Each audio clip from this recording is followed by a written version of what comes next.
And as always, we're going to be looking for accurate context, good risk management, and always exercising good patience. Everybody who's traded has gone through periods of time where their strategy hasn't worked. Where if not a hard stop, you should reevaluate the trades you're in based on time. That's what we're here for, is to put ourselves in the best success. A trading routine does that, builds that habit, lets you know what to work on, what to reflect on, and what to improve on the next day.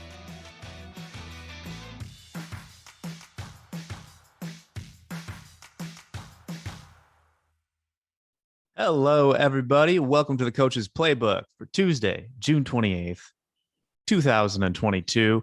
I'm Jack, joined by Dan, Mick, and Hogue. Hello, everybody.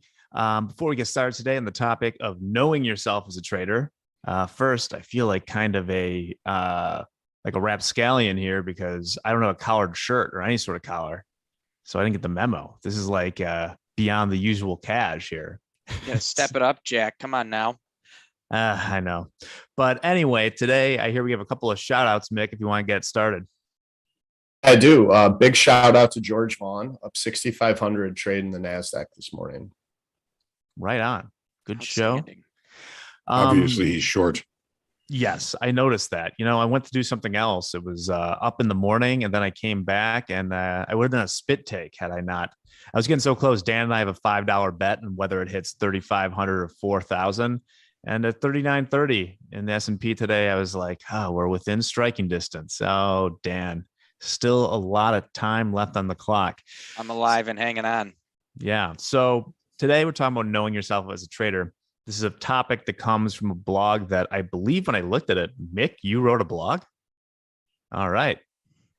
Yeah, I don't know if it's actually in the blog, though. I think it was supposed to be, but it got tagged on to one of our Coach's Playbook segments. I wish it were a blog. I want that author accreditation. Yeah, we'll do it. We'll make sure that you're all cited for the scholarly trading journals. We'll be throwing it in. But I have a couple. Jack. Yeah, I got a couple blogs in there, deep in the archives on our website somewhere.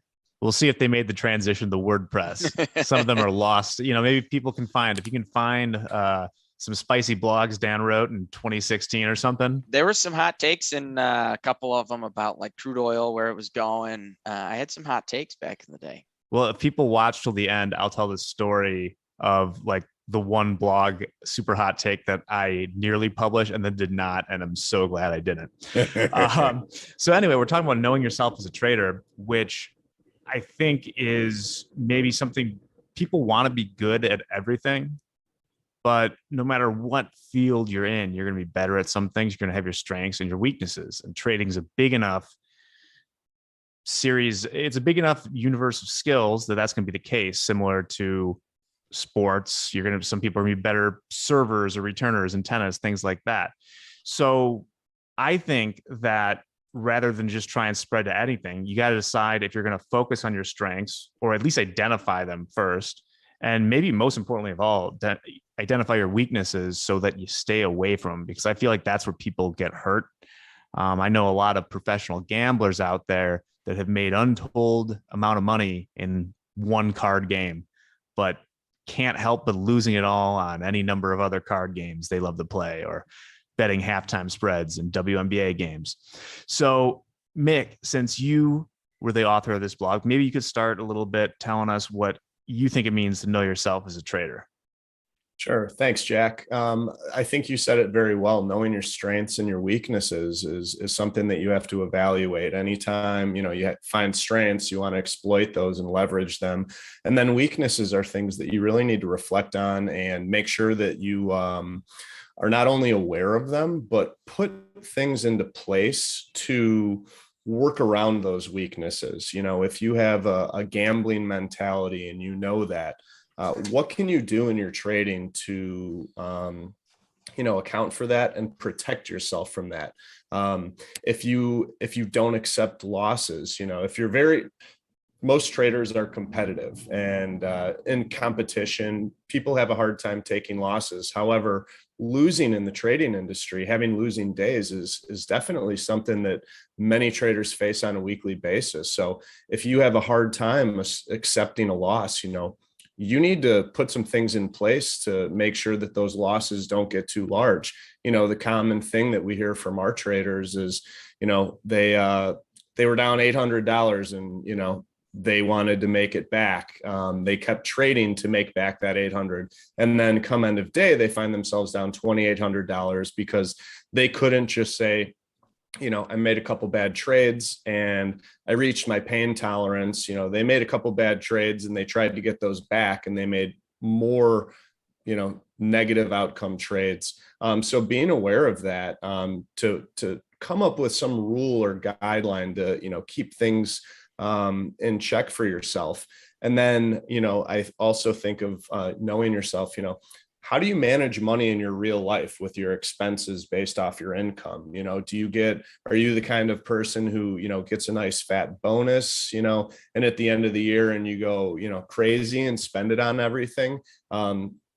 If that's you might have to think about what you're going to do when you find yourself with windfall profits on a daily basis. Oh, I made 10 grand today, best winning day ever. Am I going to risk 10,000 of that the following day? These are things that you need to consider. Knowing yourself, like routines, am I someone who has a routine throughout the day where I wake up, I do X, Y, and Z? You should have a routine if you're a trader. Trading's a business where you're your own boss, really. You could go stay out till 3 a.m. partying if you wanted to. And then maybe you sit down at the computer at 7 a.m. I don't know. But are you going to be well off, maybe No. coming into work with either a nasty hangover or still being a little lit from the night before? I don't know. Tried it a few times in my early 20s and it did not generally have positive expectations in the day. Yeah. You leave work early doing so, and you leave work unhappy. So I think those are just a few things. It goes back to what you said though, Jack. I mean, know your strengths, know your weaknesses, and you really have to be in reflecting upon who you are and knowing yourself. You have to be honest with yourself. If you're dishonest, then you're going to cut corners and you're going to let things slide that you shouldn't let slide. People underestimate the amount of discipline you have to be successful in this industry, and being honest about who you are to yourself is going to take you a long way. And I'm happy we're talking about this, because it's easy to talk about, intraday rules. This is how much I can risk on a day, that kind of thing. But this thing takes things deeper. And I think knowing yourself is something that you're going to have to apply to, reflect on and apply to your trading if you want to have, find success over a longer period of time. Yeah, you're hitting on a few things there. You started with the dictionary definition of revenge trading, right? And then went on to, I think there is a shortcoming among traders that people tend to live their life like they are the trader of their best day. There's that thing that if you make 10 grand, it's like, I'm a 10 grand a day trader now. Let's go out and buy some Patek Philippe's or something like that, right? I wanted to go around, so I'll kick it over to Hogue right now. Speaking of being asked with yourself, so Hogue, you've been in this business a long time. What would you say is your biggest strength and your biggest weakness as a trader? My it's like biggest an interview strength, question. My biggest strength, I think, is what I call my edge. I don't even think about taking a trade at a 1-to-1 reward or reward to risk ratio. Excuse me. Before I think about taking a trade, I'm looking at the risk on it first. If I can recognize where the risk is, where price has to advertise to prove this trade wrong, I want to know that level, and then I want to try and get into that trade as close to that level as possible. So I think one of my biggest strength is a really good trade locator and risk manager. I can have 8 losing trades and I can make that back in one trade. And that's something that's developed over a lot of years and a lot of times and a lot of mistakes and a lot of wins and losses and tears and laughter and all of that stuff. If I have a weakness, I think I've become patient to a fault. I miss a lot of opportunities because I am so demanding of good trade location. Now, there's Jim Dalton says, if you're waiting for confirmation on a setup or a strategy or a price or anything like that, if you wait for confirmation, it's going to cost you in trade location. So waiting for confirmation while may create bigger risk sometimes is a better idea than just jumping into a trade because you think this is the level. See,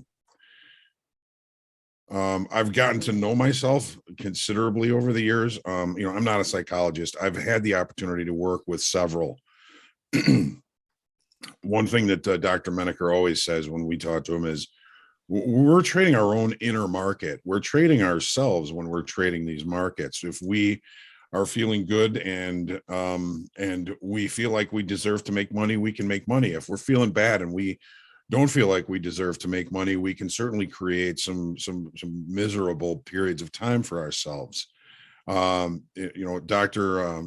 Menaker is he's an active trader. He knows these things through experience. He's not just some random psychologist. So when he says that, and Jim Dalton says to find trading mastery, you have to know yourself, add market knowledge times strategy, and you can be successful at this. The problem is, like Dalton says, most people, before they get to a point where they're going to recognize all of these things and get all these ducks in a row, are going to either run out of time or run out of money.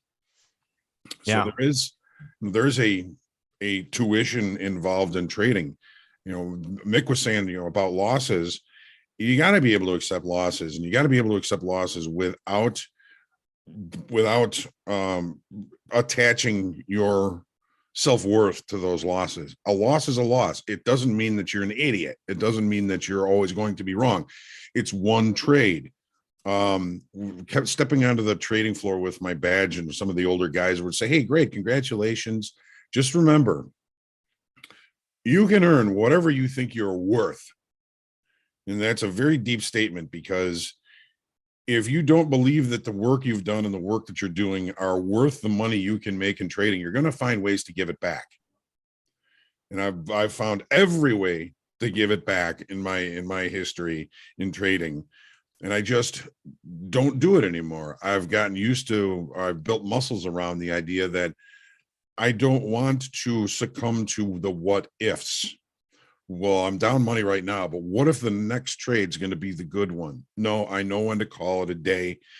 And then even deeper than that, you have to understand yourself well enough and understand your deep desires, fears, emotions, motivations in parts of your brain that we don't talk about at parties. Is, are you ready for the success that trading can bring you? Success brings change. Change is scary. Are you ready for it? And there's lots of ways that we can scare ourselves away from that success. Is, number one, if I do become successful at this to a degree, can I maintain it? And if I can't, can I handle that loss? Maybe I'm just comfortable where I am, so I'm just going to kind of do this as a hobby, and I probably will never make any money at it, but I'm okay with that. You shouldn't be doing it then. So, I mean, there's so many ways to get to know yourself in trading. I could probably yab for 5 hours on this, but nobody wants that. That's it. I'm done. Okay. Way to put it there. I was trying to find this tweet from Tops Up today. It was either from Menaker and Marie, which was basically saying that if I were a psychologist, like a regular psychologist, get on the couch, I would have my clients trade so I could figure out what was wrong with them, which I thought was pretty profound. There is, beyond the performance of trading, certain things of your psyche will come through in it, and that's your strengths and weaknesses. So Dan, you've been sitting here patiently. I know. Once again, I've taken Mick's spot at the back of the line here. Well, I my eye was not drawn to that stark white background behind you. I know it's a little weird. Yeah, it is. I'll kind of offer you the same thing, Dan. If you want to discuss a little of maybe what your strength and weakness is, or anything else you want to add as far as knowing yourself. Yeah, well, first and foremost, to me, this is a big deal in anything you do in life. In the Marine Corps, we have these leadership principles, as we call them. In the Marine Corps, being a leader is a really important thing. I went through weeks and months of training around being a leader. And one of the things that we spend a ton of time on is called knowing yourself and seeking self-improvement. What that means is you have to have some humility. You have to actually sit down with yourself and be real. You don't have to tell other people. And I think that's the thing that as humans, we all want to not really talk about what we struggle with. We don't want to talk about these things we're not great with. But between you and yourself, look yourself in the mirror and be honest with yourself. Where do I lack in my trading? Where do I lack in anything? And you can, this to me applies to everything in life. I do it with as much as I possibly can. I got to figure out where I'm struggling. For me, when it comes to trading, I have no problem telling you, I love seeing the squirrel. When I see that market start to go really quickly, I want to jump. Historically, that's something I used to do quite a bit. How I've changed that is I put processes in place. Okay, if I'm going to jump, I have certain verification things. First off, I'll just say it. My channels, I'm looking at my channels. I got to see where I'm at. Am I in the dead center of that? Get the hell away from it. Am I at an extreme of it, or am I breaking out? I got to kind of start to figure those things out. I can run through my process. If I can justify it, then hey, go ahead and take it. If I can't justify it, I've slowed myself down just enough to start thinking about those things. But really, for me, at the end of the day, it comes down to humility, owning yourself, recognizing where your faults are, where that weakness is, because in reality, we can't totally change our weaknesses. We can't change those things we totally struggle on. Myself, like I said, I see the squirrel, I want to jump on it, but I've kind of started to create some roadblocks. If we can create those roadblocks, it's going to help us. I'm never not going to see that quick move and want to be a part of it. I don't think there's a trader out there that sees the quick move and doesn't want to be a part of it. Instead of just jumping right in and saying, okay, market's breaking, let's hop on a short and then learn how to trade it, because that's my background as an options trader. You hop on the trade first, and then you have to figure out how to make money. So if an opportunity comes into the market, you just take it. And, I'm bid for 250 and you take that order. And then you go, okay, what's my delta? How am I going to manage this? If the market goes this, what's my move? If the market, you can start to do it that way. When you're starting to do outright trading, you don't have a choice. If you're in that short, that market's got to break, or else you're going to lose money. So you got to start to slow yourself down, kind of get in front of that, create some hurdles. That really, to me, is what it comes down to: being patient, understanding yourself, being realistic with yourself, whether it's how much money you want to make in a day. And you can tell everyone that you're going to be $1,000 trader a day or a 5-figure trader a day. Yeah, tell anyone whatever you want. You can tell other people. No one has to know what your P&L is. No one has to know how much you're making on a yearly basis. Keep that to yourself. Be realistic with it. You can have that conversation with other traders and whatnot. How you communicate that, that's on you. But at the end of the day, be real with yourself. Own those things. Recognize, hey, Mick talked about it. I got these. This is my monthly budget. What's it going to take to create that budget? If you can start to look at it in that perspective, and then you start looking at it, here's where I struggle. Here's where my problems are. Once you can do that, then you can start to grow. If you're not doing that, you're going to flounder. You're going to maybe be a scratch trader if you're lucky. And that's the last thing anyone wants here. We want to make money. I mean, I don't know a soul that gets into this industry that doesn't want to make money. I will have no problem saying I'm 100% in it for the money. I mean, there's some enjoyment to it too, but I'm here for money. I like making money, and that's why I trade. Yeah. I think not to go all rehab on everyone here, but I think that the most important part, if you're going to change something about yourself, you need to identify what it is first. And it does. So to go around the horn, is the thing I struggle the most with is not cutting losers or defending stuff like that. I'd say I'm pretty good at, I think I've said this before on the show, I think I'm pretty good at faster markets. But just knowing that I'm not good at that, or that that's not a strength of mine, holding on to them. The next time I'm in a position like that, you got to think, what is it? Is it from, is it Training Day with the, like, that's just pride effing with you? is that the next time you're in a trade where I'm down and I'm thinking, should I cut it?